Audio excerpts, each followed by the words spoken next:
Ryan is a good friend. He owns Gulch Insurance. He owns Warrior Wash. He owns London Event Canton. One of the things Ryan told me is that his dad told him life's a big monopoly. You gotta learn how to play it. My dad was a CPA at Allen Rogers and Osgood over in Troy.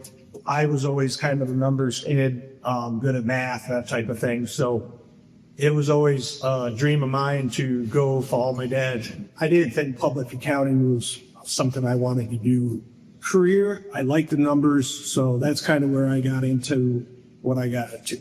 I went to Bloomsburg after high school, got a 4-year degree in business administration and accounting, became a CPA.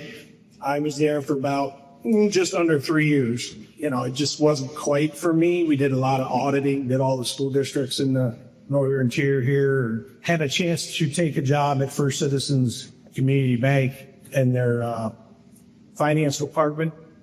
So I did that back in '01. I was there when the Twin Towers fell, so that's how I can remember it. Paid, you know, $28,000. My thinking as far as getting into investments was to, hey, I wanted something for retirement. I wanted to buy stuff that would pay for themselves. If you didn't have a job, at least if you had a bunch of rentals and they were all paid off, you know, you got $100,000 a year coming in from that. Actually, we bought our first one in 2001. Then in 2002, we bought 3 more. 6 months later, bought 3 more. We kept piling on. I did it kind of unorthodox way. You can't do it as much nowadays as you could back then, but I did it with all no money down. I never had a dime. Never spent my own money on anything until probably 3-4 years ago is when I think that was the first time I actually put money down on a property. From 2001 all the way to probably 2022, I used other people's money, never my own. So when I got into the rental business, I looked at 3 things. You got to be able to afford the mortgage payment, the taxes, and the insurance. 3 things. You also had to think about, well, what could go wrong? What's the worst case scenario? What's my exit plan if it doesn't work? It wasn't that big of a risk to me. Relationships is huge for young people. They tend to want to do a lot of stuff on their phone right now, and that foregoes a lot of face-to-face relationship stuff. You know, the first place we bought was $40,000, and we actually borrowed 48 from the bank. That nowadays that never works, but it did back in '01. In '02, I had a principal, high school principal, that was selling 3 of his properties, rental properties. He knew me from high school, thought a lot of me, had some integrity, so he offered to finance 20%. I was like, all right, that's a done deal. I'm going to go to the bank. I'm going to borrow 80%. The bank's going to say yes because their loan to value is 80%. That's what they live, you know, as long as they're collateralized, they're in good shape. The seller takes 20%. I do a 20-year amortization with them as if they are the bank. 15 is probably the way to go, as I think Tim said, or somebody else. But in my world, it was always 20 years because I knew I could do a 5-year balloon with somebody that financed me. And I knew after 5 years, I could go back to the bank and ask for the payoff amount that they needed. So the numbers just worked out good.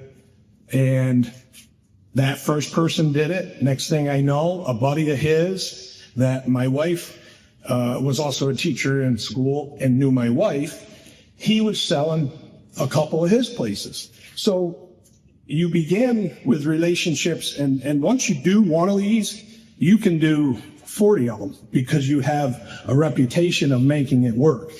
And that's what we essentially did. I couldn't tell you how many properties we bought, but it was all with no money down, and it was all essentially the same way.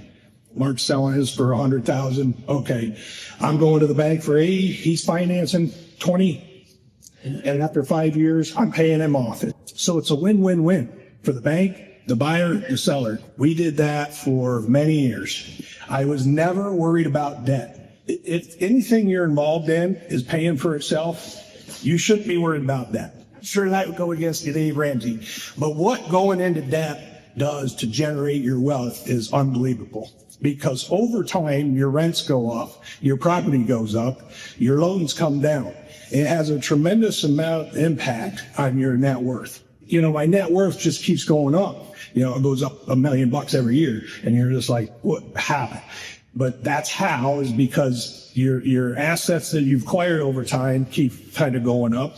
You know, your rents have gone up, and then your debt's going down. And as long as it can pay for itself, I never cared how much I was in debt. Didn't matter.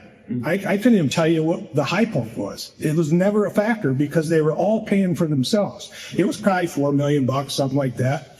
But I didn't care, because what's the worst thing that can happen? You have to liquidate the properties that you had, and there was really no risk there, even though, hey, you're $4 million in debt or whatever it was.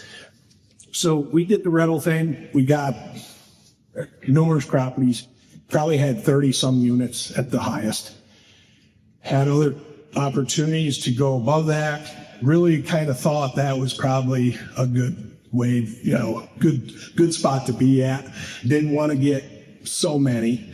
And nowadays, maybe you experience the same thing. Some of the renters you're experiencing nowadays, it's great to have long-term tenants, but if you got them, they're a premium, but you don't see a whole lot of that these days.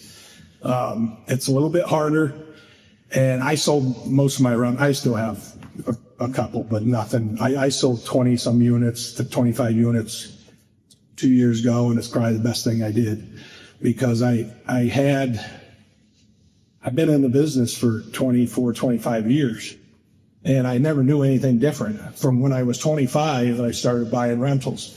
So getting them off my plate, it was just, you know, the things you deal with on a daily basis is just something that, you know, it was welcoming to me to not have to deal with, you know, on a Super Bowl Sunday, hey, my refrigerator light went out, you know, whatever, something stupid like that.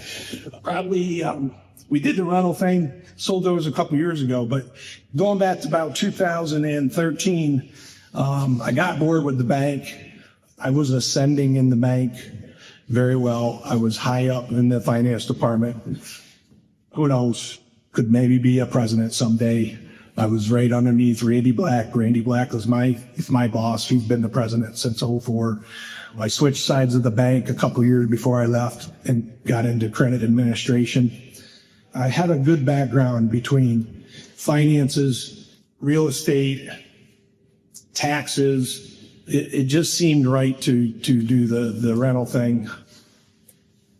I managed a couple $100 million investment portfolio, so I had a good background there too. But I had a chance to buy Welch Insurance from Carol Welch. This was going back in like 2012. I sat down with her a few times. I could buy it with no money down. So I'm like, this is too good to be true.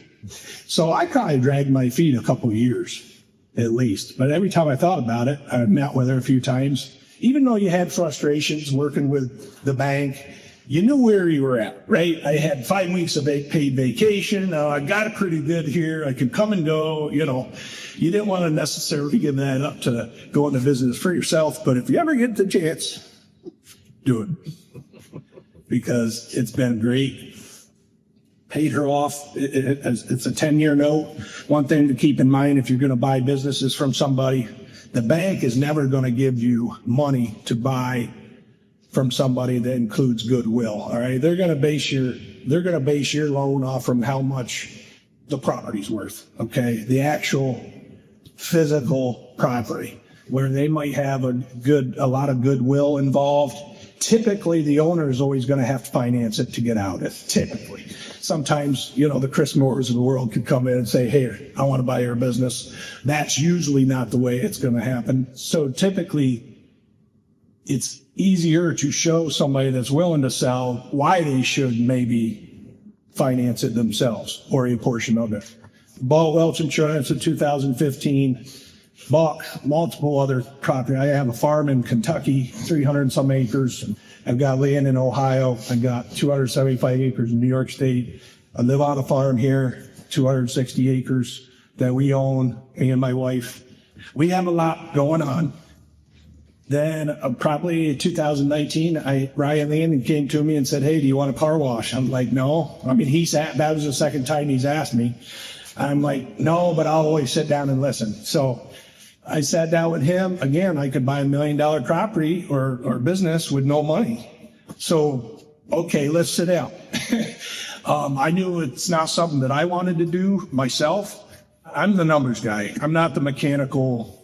I needed somebody. I have a partner, kind of a handshake deal partner with somebody.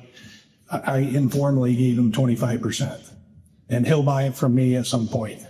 So I knew I had to bring in somebody that could take care of it, run daily operations, that type of thing. And I'm just in the background. I own 100% of it, but in my mind, he owns 25%. So I knew I couldn't do it without somebody like that, because that's just not me. So my thought was to own it for 8 or 10 years, sell it to him, be a blessing to him. He wouldn't have been able to do it. If you can buy something with no money down and it pays for itself, all you're doing is increasing your own equity over time. Your property values go up, just like with the rentals. Your property values go up, your debt comes down. It just has a compounding effect on your net worth. But everything I had is in dirt, and it's worked out well. And on the flip side, when you go to sell it, I try and play bank, all right? So when I sold my rentals, I did the same thing that the seller did for me when I purchased. So I financed as much as I possibly could for the person of all my rentals. And it ended up being a good chunk of change. But in the process, I'm making $250,000 worth of interest over the time period. Well, some of you say, well, I don't want to do a 20-year amortization. Well, if you look at an amortization schedule, 20-year note, you're going to find out that in the first 13 years, 82% of that interest is paid. So why go the other 7? So that's what I sat down with Alex Shader bought all my rentals. I said, I'm going to finance X amount. I gave him a decent rate that the bank wouldn't touch. My goal is to have him pay me. I did a 1-year only, interest only. I'm not worried about him. I'm second mortgage. I gave the bank the first mortgage, so I'm the one with all the risk, really, as far as the bank goes. He was able to go to the bank and be like, hey, I need X amount, done deal. I'm the one with all the risk. But I'm not worried because I know what the properties are worth. And if I need to take them back, I'll take them back. But by doing a 20-year amortization with him, I did 1 year interest only, which was fine with me, and then start the amortization. I said, I don't want any prepayments until 13 years. Pay off in 13 years, where before I did a lot of the 5-year balloons. I want a balloon in 13 years. And that allows me to get 82% of that interest on that 20-year note. But I don't have to go the 20 years. I can only go do 13. I'm a young enough guy. I just turned 50, so I'm all right with that. A lot of people may not want to finance because of their age or whatever, and I get that. But the balloon payments are the key thing that really helped me increase our balance sheet to the point where it really starts compounding. Now I'm at the stage in life, my wife owns Fighting New Hope Counseling right there next to the high school. She has that. I have rear wash, Welch insurance, and I had the newspaper too. I'm in the mode of simplifying my life and getting down to the simple things, spending more time on the farm, doing what you want to do. I mean, I see it. You know, everybody's got the farm aspect there, most everybody. And if you don't have one, you might as well have one, because there's not a lot you can't write off on a Schedule F. I'm just telling you. Preacher, brother.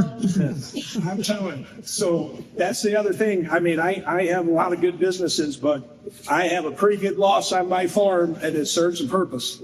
And there's a lot of things that you can run through that legitimately that really help you out with taxes.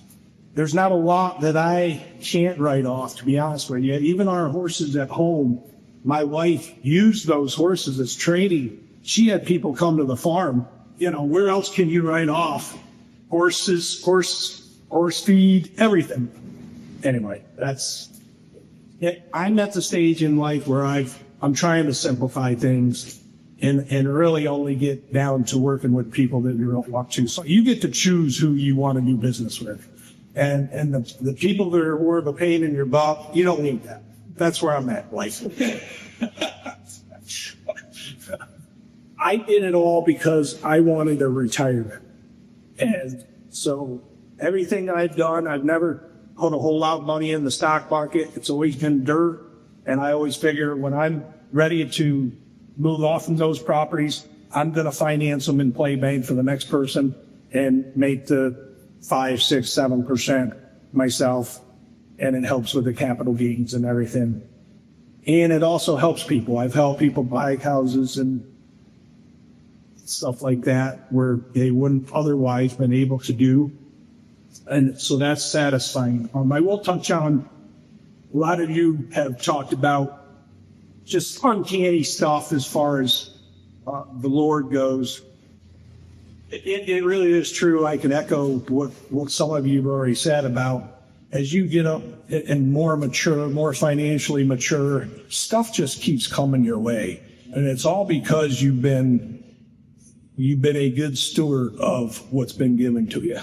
I've had weird stuff happen where, you know, you're giving away this amount of money and then somebody you thought was never going to pay you again comes back with back rent that they owed you. Just stuff that was the same amount. You know, I was like, well, I didn't count on that. And the opportunities you get when everything's in line and you're doing it for the right reasons, opportunities keep coming your way and it's uncanny. And sometimes it's just like, leave me alone. I don't want to buy this. I remember Jim coming to me. Maybe he came to somebody else. Jim's Sporting Goods. Hey, you want to buy this? No, I'm a huge hunter. The last thing I want to do is be tied down when the fall comes.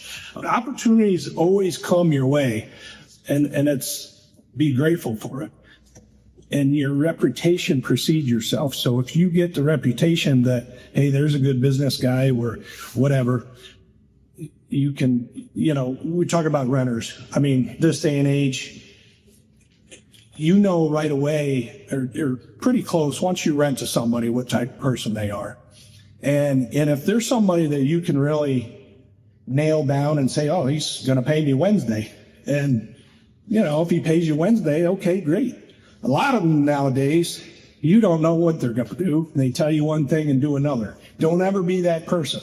Bend over as much as you can to make sure you follow through with the words that you say to somebody. That's the thing. I've got to pay the bank still, right? Some of these people nowadays, well, they got to, I'd like to get a tattoo and, I got a cell phone and I got to get, no, man, your mortgage is the key. That's what's got to be paid. There's the level of priority that you have to have. And so it's anyway, I'm just rambling on here. I don't know what else I got to say. Does anybody have any questions? Did you notice? Oh, sorry. Go ahead. Sorry. I was going to say, did you notice it was after COVID in my mind that the tenant quality just tanked? Is that what? Well, because COVID entitled them to do whatever the hell they wanted to do with your property, and you really couldn't do nothing about it. That was the icing on the cake to me. I was like, no, I don't need that.